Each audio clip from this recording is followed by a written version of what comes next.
Hello and welcome everyone to another weekly market commentary from StashAway. With us, of course, our Chief Investment Officer, Freddy Lim. Hey, Freddy. Hey guys, time passed quickly. It's another weekly commentary again. I felt like it was yesterday. Yes, it does feel quick. It does feel quick, and we're slowly but surely approaching the election in the US. So we're getting closer. And with that being said, Freddie, I think last week we covered quite a few topics, right? Do you want to give the readers maybe a little bit of a background of that, and also see if there are any updates? Well, what we did last week was we did a scenario analysis on election outcomes, and we mentioned that in the Democratic sweep of both chambers of the U.S. Congress, the risk of an antitrust, stringent antitrust measure on U.S. big tech goes up a lot. As an update to this week, we've seen, even without that, we've seen more and more pressure on the same topic. Google is already now in antitrust suit, right, with the government, and this time it's actually brought on by the Republicans. So, but this is not a systemic issue. This is a very specific issue. It's been there for a while, the last few years, initiated by Trump and William Barr, the Attorney General of the U.S., and it's just an ongoing thing. But this can escalate even further with a Democratic sweep. Last week, we also talked about, however, the flip side of things in the Democratic sweep is that you get larger fiscal stimulus, more stimulus, and that is welcomed by the stock markets, but perhaps not as much by the US dollars, right? So those things remains unchanged, but just as a recap and updates, the above. Yeah, no, absolutely. And because we did get quite a lot of questions that we couldn't get to last time, Freddie, right? So let's get to them. And if you ever want to have your question featured on our weekly videos, just put them into the comment section below, and the team and I and Freddie will pick them up. So the first one is from Darius Chong, and he's saying, "Hey, Freddie, I have a question regarding StashAway's ERAA valuation methods. Given the fact that ERAA was built on historical data, how do you ensure that the valuation metrics, coefficients, remain effective in the future?" Well, I mean, contrary to standard equity ratios and metrics, like PB, price book ratio, price to earnings ratio, those are very traditional metrics, and we do not look at it because those metrics are static in nature. They're unbounded. They do not account for change in the economic environment. Instead, what ERAA does is directly go to the economic environment and look at those big regime change. And those are the majority of return. And I think that's a better approach than looking at a particular indicator. So it's a framework, it's not an indicator, right? And the combination of growth inflation data itself gives you the specification for the environment we are in. For example, high growth, low inflation, we call it good times. High growth with inflation actually running faster is good, but less good than before. So we call it inflationary growth, right? You have stagflation, which is a really serious matter, which happens in the 70s, and simultaneous occurrence of a recession and high inflation. So we're looking at the big changes in the environment rather than an indicator or a historical data, the full history that does not differentiate this part of the history from the other one, because each of in the historical chart, slices of it correspond to different environment. And that's what we're trying to account for, the big changes. Thanks, Freddie. The next question was from Mark Tan. He says, "Hi again, Freddie and Philip. I have a question on the split between income and growth portfolios.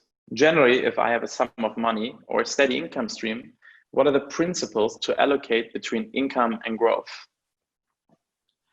In general, at the risk of overgeneralizing this, it is a function of your age or working age. As you head towards retirement, you want to have more recurring income, more passive income, and potentially less market exposure, right? When you are younger, you got more time, and if any any surprises happen to the markets, you have more time to recover too. And we generally recommend younger folks to be more growth oriented, right? But over time, that mix would start shifting as you head towards retirement. So is that Mark 10? I think he's got it exactly right. But the ratio between it is not scientific. You have to review it yourself periodically, and it's a function of your risk tolerances, but your risk tolerance is not going to be staying constant, right? When you're younger, maybe it's higher, and as it heads towards retirement, you start becoming more conservative about your cash flows. But again, I could be wrong. There could be other people who are starting the other way, more conservative when they're young. They felt like taking more risk as they get older, more knowledgeable about the market. So it could be a lot of situations, but in general, I think Mark's comment is exactly spot on. The mix of income and growth changes. Yeah. No, absolutely, he's spot on. And I think, this is a question we get quite a lot, and it's also very personal as well, right? So there's the general thought about it, and, thinking that you and himself wrote down, but then you also have your own personal preference, right? And risk profile and, background of where your money comes from and things like that to take into account. Next question, Freddy, was from Xian Hong, and he's saying, hey, Freddy, would you consider switching KWEB ETF to HKEX ETF instead? The expense ratio is 0.25, so much lower than QEP's 0.73. So I think he's talking about the newly launched HK3067. That's the ticker. Yes. The index itself is very new, but so it's only time will tell how they do. We can't run a massive platform where the ETF has only 2 months of track record, and also we are actually observing these developments a lot. We're always on the lookout for more ideas. So thanks for actually flagging it to us. But we do have to first observe the liquidity conditions of the ETF, given that it's very new. It hasn't been stress tested back in March. It didn't exist. Back in March, there were a lot of liquidity pressure for a lot of ETFs, even the big ones. And so we need them to stood the test of time. Expense ratio is one parameter. There's tracking error. There's tracking error in the up market, down market. There's liquidity conditions, whether you get the money back whenever you wish. All right. So there's a lot of factors that go into this. But thanks for flagging it to us. But I do not think we will change this anytime soon because of expense ratio. We do need to see more data on those fronts. Yeah, thank you. And thanks to everyone for asking those questions. Super interesting questions. Again, if you want to ask questions yourself, put them in the comment section so that we can pick them up over the next couple of weeks.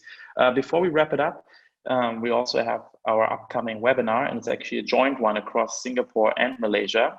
It's actually run by Freddy. It's called a deep dive into StashAway's ERAA framework. So a lot of the things Freddy already just mentioned, if you want to learn more about those, get deeper in knowledge about them, you can join us on October 29th.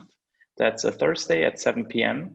Singapore time, but it's available for both Malaysia and Singapore listeners. So go to our website to sign up. There's also some links to sign up in the show notes below. And we're looking forward to all being back with you next week. Thank you so much. Subscribe to our YouTube channel to get notified whenever we have new content out for you. Also, don't forget to download the StashAway app. It's available in the Apple App Store as well as the Google Play Store. So you can start on your financial journey right now.